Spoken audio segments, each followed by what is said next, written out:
প্রিয় দর্শক, ভিডিওটি ভালো লাগলে অবশ্যই চ্যানেলটিকে সাবস্ক্রাইব করে পাশে থাকবেন।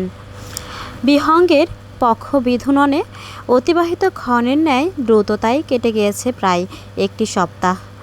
দিনপঞ্জির পাতায় অক্টোবরের দেখা মিলেছে।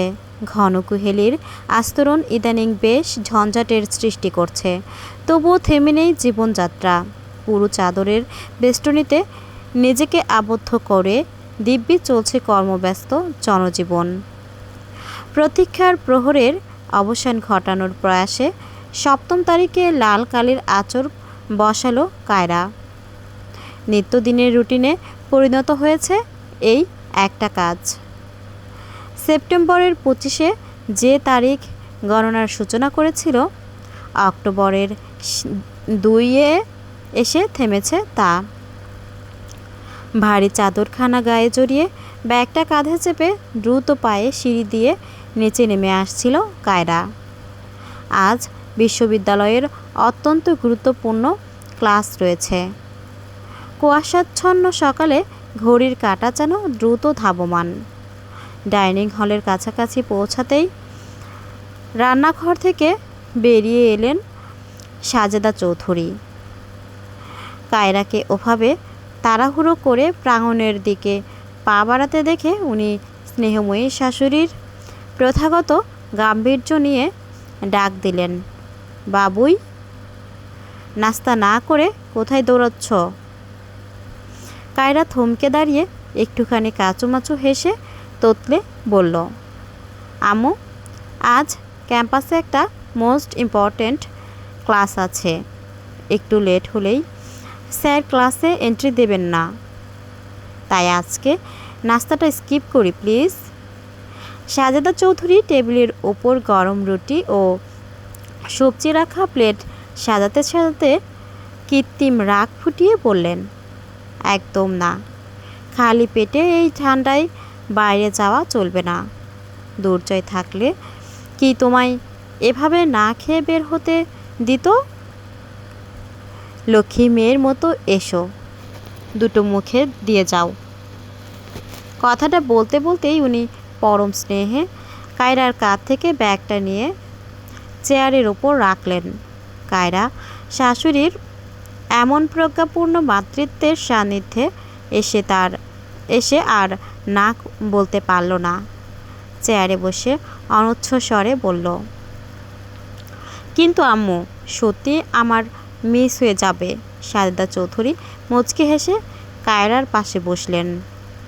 পরম মায়ায় রুটির টুকরো ছিঁড়ে সবজি মাখিয়ে কায়রার মুখের সামনে ধরে বললেন, তোমার ড্রাইভার আঙ্কেলকে অলরেডি বলা আছে, ও তোমাকে ভার্সিটি গেটে ড্রপ করে আসবে। সো ক্লাস মিসের কোনো প্যানিক নেই। নাও, মুখ হলো তো। নাস্তার লোকমা মুখে পুরে ও ওষ্ঠাধরের কোণে পরম তৃপ্তির হাসি ফুটিয়ে বলল, আম্মু, আপনি সত্যিই বেস্ট। শাশুড়ি নয়, একদম আমার নিজের মায়ের মতো আদর করেন।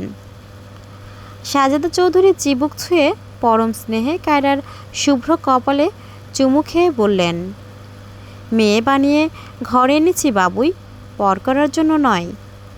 দুর্জয় দূরে আছে বলে ভেবো না তুমি একা। এবার তাড়াতাড়ি নাস্তা শেষ করে নাও, আর ড্রাইভারকে বলে দিচ্ছি তোমাকে সেফলি পৌঁছে দিতে। কায়রা স্বস্তির নিঃশ্বাস ফেলে দ্রুত নাস্তা সাঙ্গ করল। চট্টগ্রাম বিভাগের অদূরবর্তী ছায়াবৃত সামরিক শিবিরের ব্রিফিং কক্ষে আপাতত ঘোর নৈশব্দ বিদ্যমান। স্বচ্ছ কাচে জানালার ওপারে পাহাড়ি ঢালে কুয়াশা ভেদিয়ে রৌদ্রের দেখা মিলছে যৎকিঞ্চিৎ। দীর্ঘ 7 দিনের নীরব অনুসন্ধানে শত্রুর গতিবিধির বিস্তর তথ্য সংগৃহীত হয়েছে। সুপ্রকাণ্ড ডিজিটাল স্ক্রিনে জ্বলজ্বল করছে রুমা ও থানচির সীমান্তবর্তী পার্বত্য অঞ্চলের 3D স্যাটেলাইট ম্যাপ। গোল টেবিলের প্রধান আসনে আসীন battalion commander lieutenant colonel Redwan Chowdhury. দুর্জয় সুদৃঢ় ভঙ্গিতে সোজা হয়ে দাঁড়িয়ে হাতে থাকা লেজার পয়েন্টার দিয়ে ম্যাপের লাল চিহ্নিত জোনে আলোকপাত করল।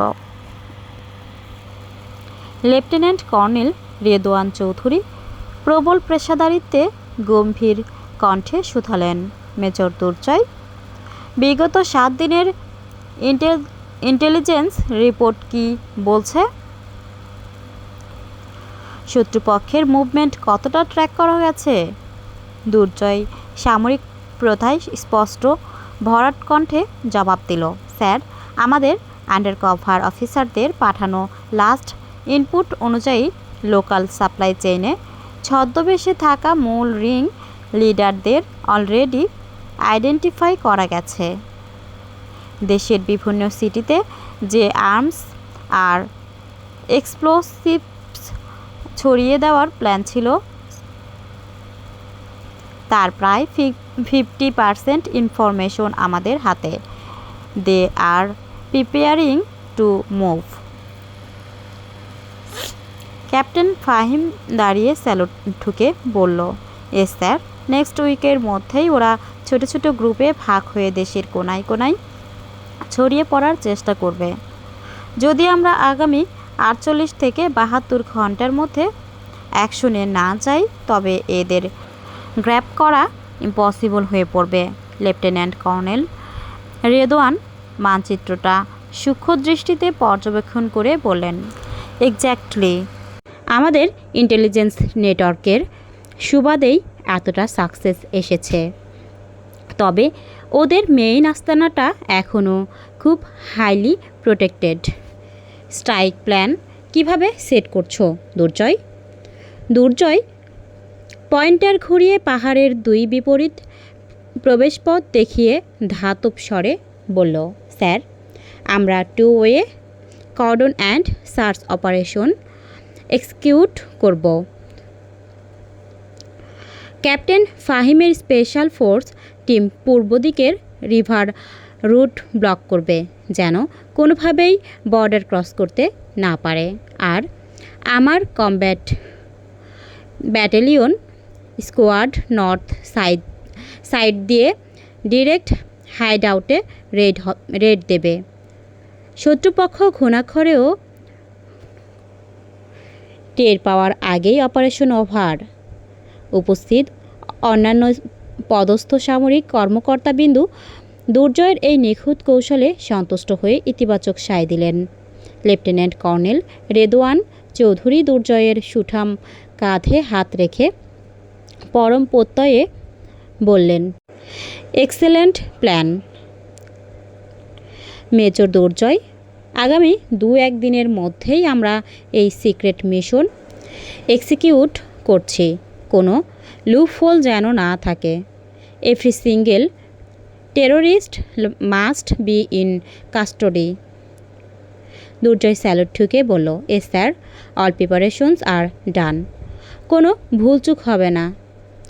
ঈষৎ শীতল পরিবেশেও ললার জুড়ে দেখা মিলছে শ্বেতকণার। ভয়ার্ত নেত্রযুগল নিবদ্ধ সম্মুখ পানে। বক্ষপিঞ্জিরায় চলমান উন্মাদ অশ্বের অবাধ্য দৌড়ঝাঁপ নিয়ন্ত্রণে আনতে পারছে না কিছুতেই। বারংবার শুকনো ঢোক গিলে চলেছে তাই।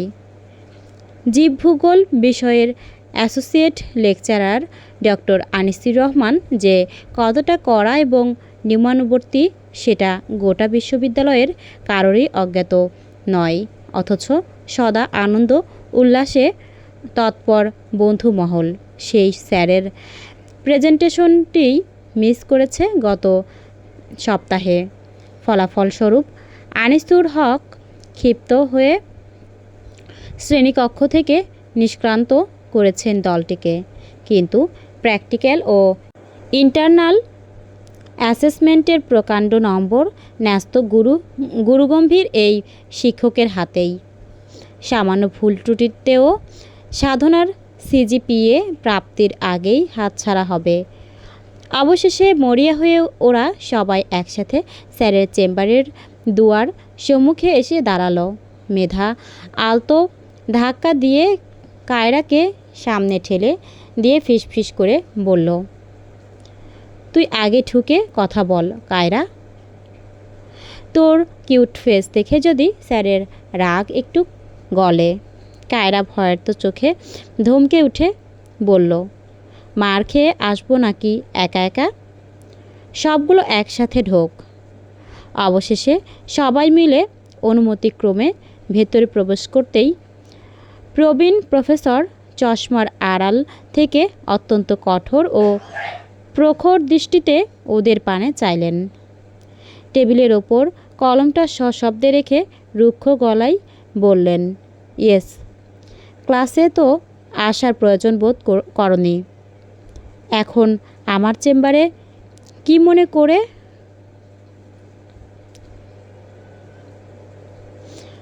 রুশাব জলদি পদে এগিয়ে এসে মিনতির সুরে মিলিয়ে বলল, স্যার, রিয়েলি এক্স্যাক্ট্রিমলি সরি। আমাদের পার্সোনাল কিছু ইমার্জেন্সির জন্য প্রেজেন্টেশনটা স্কিপ হয়ে গিয়েছিল।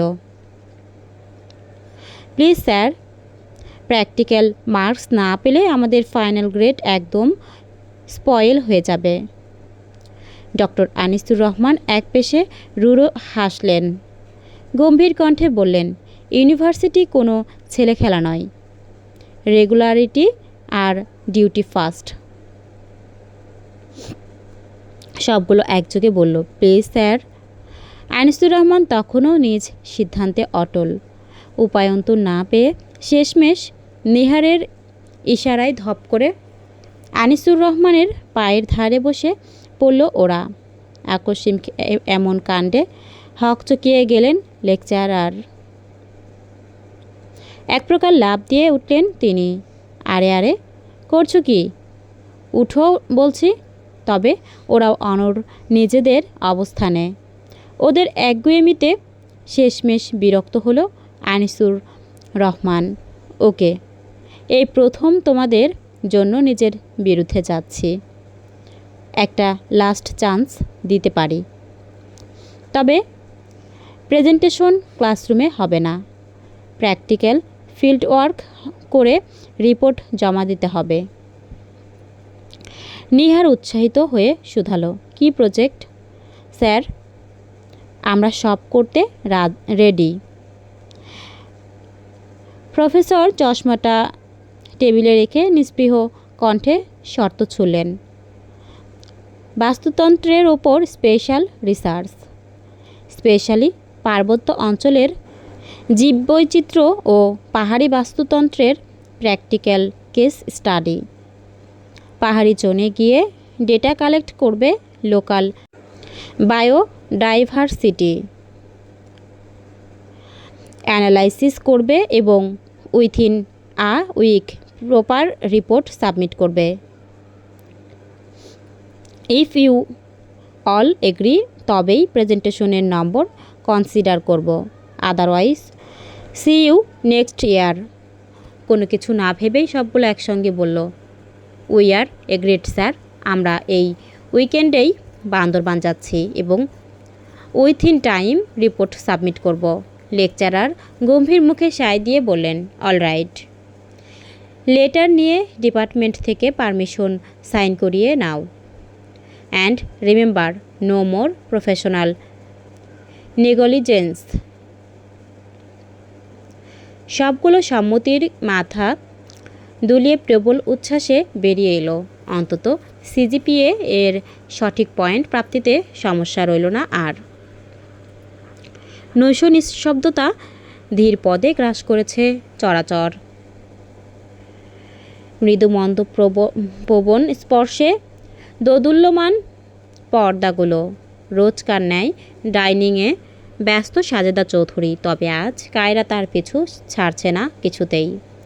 আঁচলের এক প্রান্ত প্রায় মুঠোয় চেপে অপরাধীর ন্যায় করুণ মুখে শাশুড়ির পিছু পিছু নিঃশব্দে হেঁটে বেড়াচ্ছে সে। বিষয়টি বেশ কিছুক্ষণ যাবৎ পর্যবেক্ষণ করছেন সাজেদা চৌধুরী। তাই শেষমেশ হাতের বাটিটা টেবিলে রেখে তিনি শুধালেন, কি ব্যাপার বাবুই, কিছু বলবে আমায়? কায়রা থমকে গিয়ে তোতলাতে লাগলো, ইয়ে মানে আম্মু, আসলে না মানে সাজেদা চৌধুরী পরম স্নেহে ওর গালে হাত রেখে শোধালেন, কি হয়েছে সোনা? এমন ভয় পাচ্ছ কেন? খোলাসা করে বলো তো দেখি। কায়রা নিচু স্বরে চোখ পিটপিট করে বলল, আম্মু, ওই যে আজকে বলছিলাম না ক্লাসের প্রেজেন্টেশনের কথা। লেকচারার আমাদের পুরো গ্রুপকে একটা প্র্যাকটিক্যাল ফিল্ড ওয়ার্কের অ্যাসাইনমেন্ট দিয়েছেন। না করলে এবার সিজিপিএ একদম ডুবে যাবে। সাজেদা চৌধুরী স্মিত হাস্যে দৃষ্টি সরিয়ে পুনরায় কাজে মনোযোগ দিলেন। আরে এতে এত আমতামতা করার কি আছে? পড়াশোনার কাজ নিশ্চয়ই যাবে। তা কোথায় যেতে হবে শুনি? কায়রা ঢোক গিলে ধীর গতিতে উচ্চারণ করল, আম্মু, চট্টগ্রাম। মানে পাহাড়ি অঞ্চলে যেতে হবে বাস্তুতন্ত্রের ওপর রিপোর্ট বানাতে। চট্টগ্রাম শব্দটা কর্ণগোচর হতেই সাজেদা চৌধুরী মুহূর্তের তরে স্থবির হলেন। ঘাড় ঘুরিয়ে গম্ভীর দৃষ্টি নিবদ্ধ করলেন কায়রার ওপর। ওনার এমন অতর্কিত ও গম্ভীর চাহনিতে ধক করে উঠল কায়রার বক্ষপিঞ্জর। চরম ভয়ে পা পিছিয়ে নিয়ে ও মিনমিনিয়ে বলল, না মানে আম্মু, আপনি যদি আপত্তি করেন তবে আমি যাব না। সত্যি বলছি, একদম যাব না। কায়রার এমন ভীত সন্তুষ্ট নিষ্পাপ মুখখানি দেখে সাজেদা চৌধুরীর কঠিন গম্ভীর মুখশ্রী নিমেষেই এক চিলতে মিষ্টি হাসিতে ভরে উঠল। উনি আলতো করে কায়রার চিবুক ছুঁয়ে হেসে উঠে বললেন, আমি কখন বললাম যে যাওয়া যাবে না? বোকা মেয়ে। নিজের পড়াশোনা ফাঁকি দিয়ে ঘরে বসে থাকবে নাকি? তা কবে রওনা দিতে হবে? সাজেদা বেগমের সম্মতিতে ভয়ের মেঘ কেটে উজ্জ্বল রৌদ্রের দেখা মিলল কায়রার মুখশ্রীতে। উচ্ছ্বাসিত কণ্ঠে ও বলল, কালকেই আম্মু। কাল সকালেই আমাদের বেরোতে হবে। কালকেই? তাহলে তো হাতে একদম সময় নেই। অনেক গোছগাছ আর প্যাকিং বাকি। এক মুহূর্ত আর দেরি করা চলবে না। তাড়াতাড়ি দুটো ভাত মুখে দিয়ে নাও তো। আমি নিচে গিয়ে তোমার ব্যাগ গুছিয়ে দিচ্ছি। চলো। চট জলদি খাবার শেষ হতেই সাজেদা চৌধুরী কায়রাকে সাথে নিয়ে ঘরে এলেন। আলমারি খুলে গরম জামা কাপড়, প্রয়োজনীয় ওষুধপত্র আর ট্রাভেল কিট গুছিয়ে সুটকেসে পড়তে লাগলেন তিনি। কায়রা এক দৃষ্টিতে চেয়ে রইল নিজের প্রজ্ঞাময়ী শাশুড়ির মাতৃত্বের এই অপার স্নিগ্ধ রূপটির পানে। লাগেজের জিপার বন্ধ করতে করতে সাজেদা চৌধুরী কায়রার মুখোমুখি বসে পরম স্নেহে ওর হাত দুটি নিজের হাতের মুঠোয় তুলে ব্যাকুল কণ্ঠে আদেশের সুরে বললেন, শোনো বাবুই, পাহাড়ি এলাকা, আবহাওয়া এখন বেশ ঠান্ডা। নিজের খেয়াল একদম ঠিকঠাক রাখবে। আর শোনো, কোনো অবস্থাতেই ফোন অফ রাখবে না। পৌঁছানো মাত্রই আমাকে ফোন দেবে আর দিনে অন্তত 2 বার আপডেট দেবে। ওখানে কিন্তু আমরা কেউ থাকবো না, তাই তোমার নিজের সুরক্ষার দায়িত্ব তোমারই। মনে থাকবে? কায়রা আবেগাপ্লুত হয়ে সাজেদা চৌধুরীর কাঁধে মাথা রেখে অনুচ্চ স্বরে বলল, সব মনে থাকবে আম্মু। আপনি সত্যি ভীষণ ভালো। সাজেদা চৌধুরী পরম মায়ায় কায়রার মাথায় হাত বুলিয়ে মৃদু হেসে বললেন, মেয়েদের ভালোবাসতে হয় বাবুই, আগলে রাখতে হয়। এখন চুপচাপ ঘুমিয়ে পড়ো। কাল সকালে অনেক জার্নি আছে। সময়ের চাকা বড্ড দ্রুত ঘূর্ণয়মান। পলকে উড়াল দিয়েছে গোটা একটি দিন। পার্বত্য অঞ্চল ভ্রমণের 3য় দিন আজ। বন্ধুমহল আস্তানা গেড়েছে মেঘে ঢাকা প্রকাণ্ড পাহাড় আর গহীন অরণ্যে ঘেরা মিলনছড়ি হিলসাইড রিসোর্টে।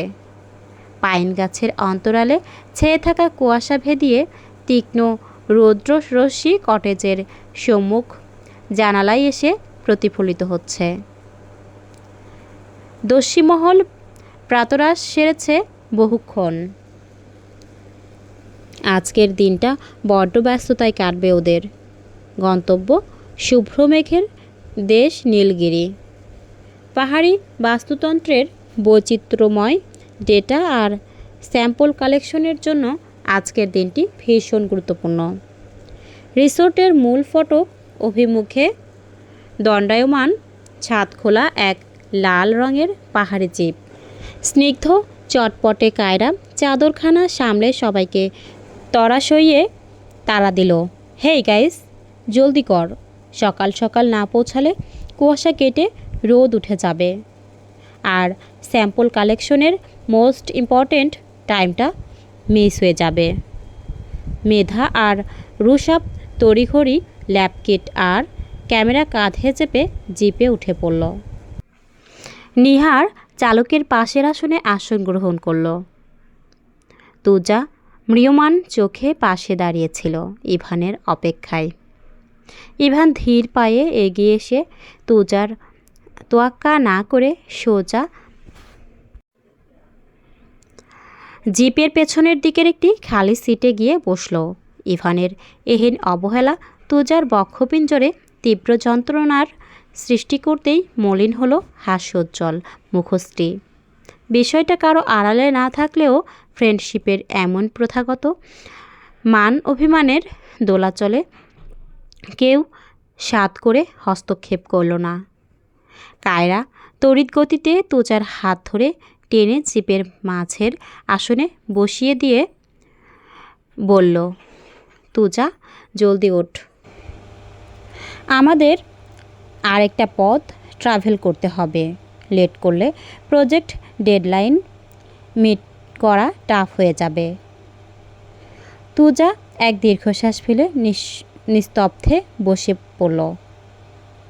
পাহাড়ি আঁকাবাঁকা ও উঁচু নিচু পথ চিরে দুরন্ত গতিতে ধাবমান হলো ছাদ খোলা জিপটি। হিমেল পবনের স্পর্শে উঠতে থাকা কেশগুচ্ছ সামলে পাহাড়ি অপার সৌন্দর্যে মেতে উঠল তরুণ দল। নীলাভ অম্বরে গোধূলির রক্তিম আলোর বিচ্ছুরণ। গহীন অরণ্যে ছাওয়া উপত্যকায় সাজের আধার যেন দ্রুতই ঘনিয়ে আসে। পাহাড়ি আঁকাবাঁকা মেঠো পথ ধরে এঁকে বেঁকে সম্মুখে ধাবমান জিপখানি।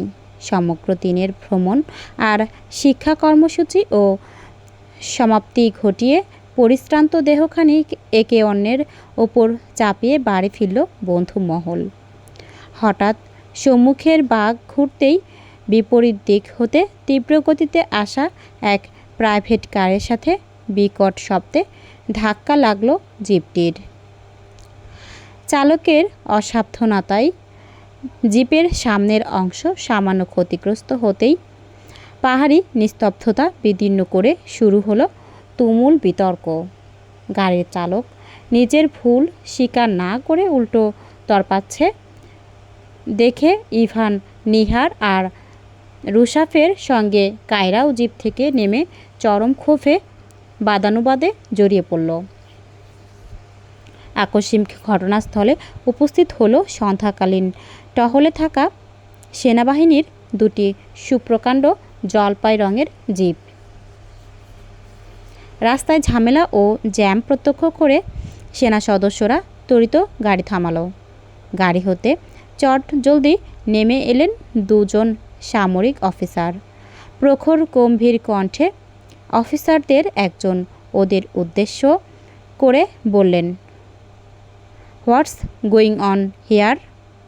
আপনারা মাঝ রাস্তায় এভাবে ক্রিয়েট করছেন কেন? ইমিডিয়েটলি রোড ক্লিয়ার করুন। তপ্ত মেজাজধারী কায়রা অফিসারের একরোখা কণ্ঠে খেই হারিয়ে বলল, অফিসার, মিস্টেকটা অপোজিট ড্রাইভারের। উনি রং সাইড দিয়ে এসে আমাদের জিপে হিট করেছেন। আপনি আমাদের ওপর চড়া হচ্ছেন কেন? অফিসারটি কায়রার তেজশ্রী আচরণে বিরক্ত হয়ে কঠোর স্বরে বললেন, listen ma'am, you are behaving very uncivilized. Proper অথরিটির সাথে কীভাবে কথা বলতে হয় সেই ম্যানার্সটুকু আপনার জানা উচিত। অফিসারের এহেন রূঢ় বচনে কায়রার ক্ষোভ মুহূর্তে বৃদ্ধি পেল সহস্রগুণ। প্রায় চেঁচিয়ে ও বলল, হোয়াট? আপনি আমাকে ম্যানার্স শেখাচ্ছেন? Do you even know who I am? কার সাথে কথা বলছেন ধারণা আছে আপনার? My husband is a major. Major? কে আপনার হাজব্যান্ড মিসেস? পিছন হতে ভেসে আসা বড্ড পরিচিত সুগভীর কণ্ঠস্বরে কায়রার কথাটা থমকায় অর্ধপথেই। বাকপটুতার ভুলে চমকে চকিতে ঘাড় ঘুরিয়ে তাকাতেই চঞ্চল আখিদয় বিস্ময়ে প্রকাণ্ড রূপ ধারণ করে। টহল জিপের রুদ্ধ দ্বার খুলে ধীর ও অকম্পিত পদক্ষেপে নেমে আসছে মেজর দুর্জয় আহসান। কমব্যাট ড্রেসে ঢাকা ওর বলিয়ান সুগঠিত অবয়ব, প্রখর গাম্ভীর্যপূর্ণ মুখশ্রী আর অতল কৃষ্ণচক্ষুতে অচেনা নির্লিপ্ততা। দূর হতে সমস্ত ঘটনা পর্যবেক্ষণ করছিল ও, কিন্তু কায়রার উপস্থিতি ও দণ্ডে জড়িয়ে পড়ার দৃশ্য প্রত্যক্ষ করে শেষমেশ গাড়ি হতে নামতে বাধ্য হয়েছে। কায়রা সম্পূর্ণ বাকরুদ্ধ হয়ে অস্ফুটে বলে উঠল, আপনি?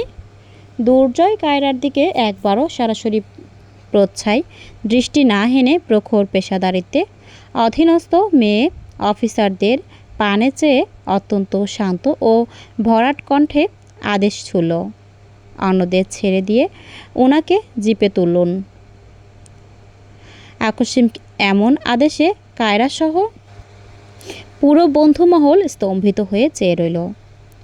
দুর্জয়ের পরিচয় জানায় বন্ধুমহল বাগড়া দিল না তাই।